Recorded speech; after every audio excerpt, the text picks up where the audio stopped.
Assalamualaikum warahmatullahi wabarakatuh. Selamat siang. Di sini akan membawakan berita Moanaru. Anggota geng motor berminta maaf puluh orang tua di saat reaksi bubar serta berminta maaf ke orang tua sebagai mereka memeluk orang tua berjanji tidak mengulangi perbuatan. Sebagian anggota kelompok ini masih di bawah umur dan duduk di bangku sekolah.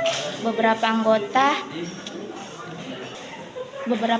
geng motor datang ke polsek mengenalkan seragam sekolah didampingin guru keluarga yang lain. Sekian berita pada hari ini. Jika ada salah kata mohon maaf.